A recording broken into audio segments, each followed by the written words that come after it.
नमस्कार, आपका अभिनंदन है इस अंक में।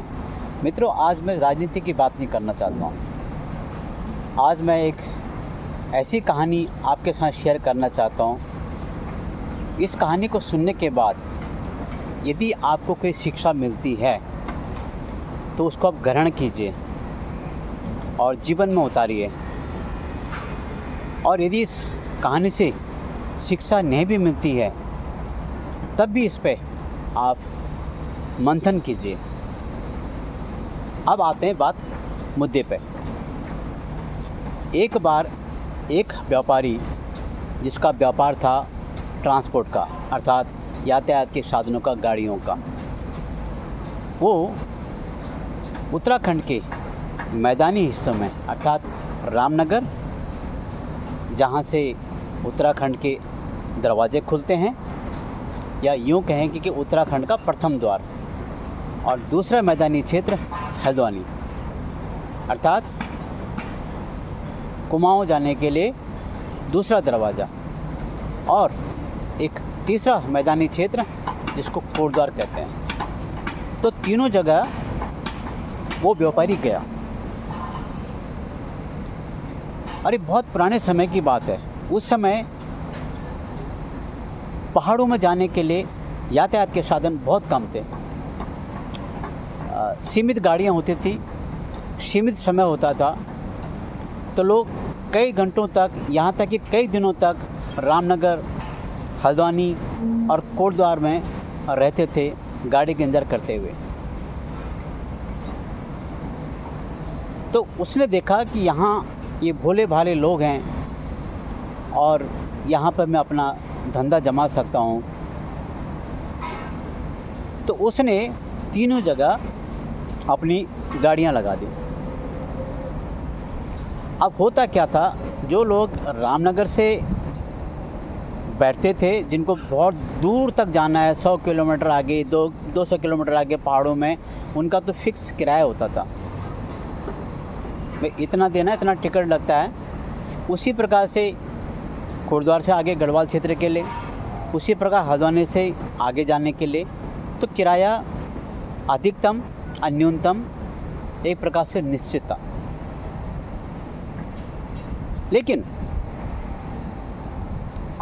जब गाड़ियाँ उसकी जब दौड़ती थी आगे, तो जाहिर सी बात है कि लोकल सवारी भी आती थी। तो इस व्यापारी ने क्या करा, जब गाड़ियाँ लग गई, जब इसका बिज़नेस चलने लग गया, तो इसने धीरे धीरे लालच में आके लोगों के जेब में डाका डालना शुरू कर दिया, अर्थात मनमाने किराया लेना शुरू कर दिया। क्यों? इसने मजबूरी का फ़ायदा उठाना चाहा और उठाया भी, क्योंकि जाना सबको आ गया है, सबको अपने घर पहुंचना है, किसी न किसी काम से इधर उधर जाना है।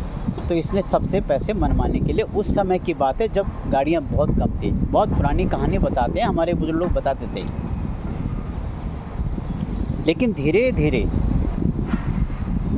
जनता को ये पता चल चुका था कि ये जो व्यापारी हैं, ये कहीं न कहीं इनके जेब में डाका डाल रहा है। तो लोग भी समझदार हो गए, सजग हो गए। तो उत्तराखंड एक छोटा सा राज्य है, लोग भी भोले भाले होते हैं, बड़े ईमानदार भी होते हैं, बड़े सौम्य स्वभाव के होते हैं। तो पहले तो उन्होंने सब स्वीकार कर लिया, लेकिन जब धीरे धीरे जब जेब में असर पड़ने लग गया, तो एक कहानी में ट्विस्ट आया। वो ट्विस्ट क्या आया, जब भी लोकल सवारी कहीं से भी बैठते थे,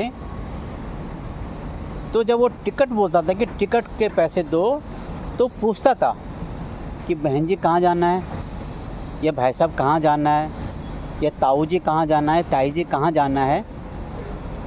तो पहले क्या होता था, वो अपने बस स्टॉप का नाम बताते, जैसे नाला सुपारा, घाटकोपर या दुबोली खाल, या धुमाकोट या नकचुला खाल या बैलढैया या मौले खाल, तमाम तरह के नाम होते थे।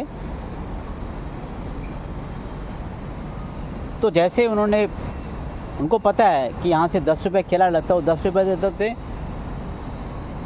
या 8 रुपये किराया लगता था, तो पैसे वापस नहीं करता था। तो इसी प्रकार से लोगों को धोखा होने लग गया। लेकिन जब मैं बोला, जब जनता सजग हो गई, तो वो जब बोलता था कि टिकट लो तो कहाँ जाना है, तो कुमाऊं के जो क्षेत्र के लोग थे, यत को जानो, तो वो कम से कम किराया देते थे और क्या बोलते थे, यत को जानो। अर्थात हिंदी में अगर अनुवाद करें तो यहीं पर जाना है, लेकिन वो बस स्टॉप का नाम नहीं बताते थे। अब चाहे वो बस स्टॉप वहाँ से 10 किलोमीटर आगे हो, या चाहे 2 किलोमीटर आगे हो, या चाहे 1 किलोमीटर आगे हो, लेकिन मान ले जाए अगर बस स्टॉप का नाम भीताकोट खाल है, तो उन्होंने क्या बोलना, यत को जानो को। तो जो बस का मालिक था, जो कंडक्टर था,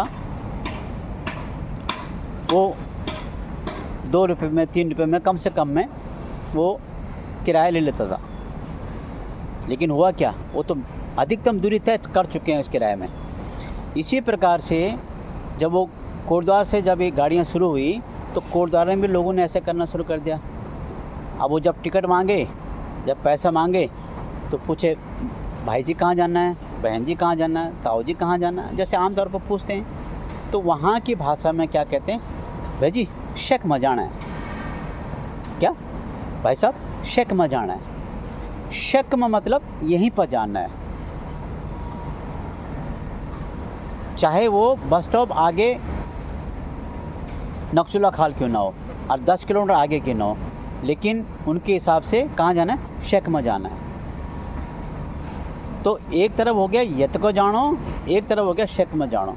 तो कम से कम किराए में वो अधिक से अधिक यात्रा करने लगे।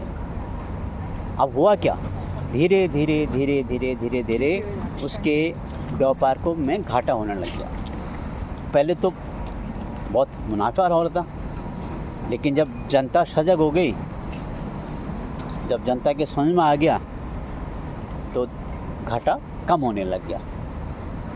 अब जब घाटा कम हो गया, तो उसने अपना धंधा पानी समेट दिया, वापस अपने शहर को आ गया। अब लोगों ने पूछा, उसके सगे संबंधी ने पूछा कि भाई क्या हुआ, आपका तो बहुत बड़ा बिजनेस था, वहाँ तो आप इतना पैसा कमा रहे थे, तो आपने अपना धंधा पानी क्यों समेटा। उसने बोला, यार शुरुआत में तो अच्छा था, मेरे को अच्छा मुनाफा हुआ और ठीक चल रहा था। तो बोला बंद क्यों करा। बोला बाद में उनके जो बस रूट हैं रामनगर से और आगे जहाँ तक लास्ट तक बस जाती है, उसमें एक बस स्टॉप आता है यतिको। वो कहता है उस यतिको बस स्टॉप को मैंने आज तक देखा नहीं और उसका किराया कितना नहीं है ये मैं फिक्स नहीं कर पाया। तो जो जितना देता था मैं उसी में उसको किराया समझ लेता, तो इसलिए मेरे कुमाऊं में ये घाटा हुआ। वो यतिके जो यहीं पर जाना वो बस स्टॉप मुझे कहीं नहीं मिला, इसलिए मुझे बंद करना पड़ा। उसने बोला गढ़वाल में क्या, गढ़वाल ने बोला एक बस स्टॉप है शेक में। वो कहते हैं शेक में जो बस स्टॉप है वो मेरे समझ नहीं आया कि वो कहाँ से और कहाँ तक है, और जहाँ से बैठे हैं लोग और वहाँ तक की कितनी दूरी है। तो वो जितना देते थे मैं उसी को किराया ले लेता था। इसलिए कहता है मैं जब इन 2 बस स्टॉपों का पता नहीं कर पाया और मैं घाटे पे घाटा उठा रहा था, तो मैंने बंद कर दिया। अब मित्रों आप बताएं, इस कहानी से आपको क्या शिक्षा मिलती है।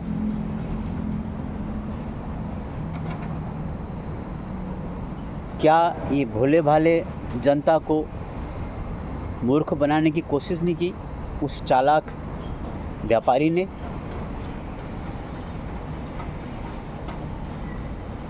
और फिर जनता जनार्दन ने भी उसको मूर्ख बनाने की कोशिश ज़रूर की। नुकसान दोनों का हुआ, लेकिन अधिक नुकसान किसका हुआ, जो अपना व्यापार सेटअप करने के लिए वहाँ गया था, जिसने पूरे प्रदेश को और प्रदेश की जनता को लूटने की मंशा बना रखी थी। उसको धन का नुकसान तो हुआ ही, मान सम्मान का नुकसान भी हुआ और बहुत कुछ हुआ, लेकिन जनता समझदार हो गई, अक्लमंद हो गई, केवल किसके कारण? उस व्यापारी के चालाकी के कारण। तो ऐसा ही कुछ हमारे देश में आजकल कई जगह बहुत सारी बातें हो रही हैं। खैर, उन मुद्दों से इस कहानी का कोई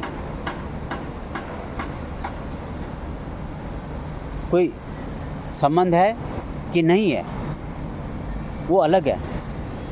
लेकिन जब भी कोई भी व्यापारी इस प्रकार का उदंड किस्म का व्यापारी, लालची किस्म का व्यापारी कहीं भी अपना व्यापार शुरू करता है, तो जनता को वो थोड़ा बहुत बेवकूफ़ बनाने की कोशिश करता है। तो वो शक में वो बस स्टॉप आज तक उस व्यापारी को पता नहीं चला, और यति के वो भी बस स्टॉप उसको पता नहीं चला। इसी चक्कर में व्यापार में घाटा होते उनको वापस जाना पड़ा। अब इस कहानी से आपको क्या शिक्षा मिली, आप इस पर कमेंट ज़रूर डालिए और मेरे को भी बताइए, और इस कहानी को आगे सरकाइए, उनको भी बताइए। नमस्कार।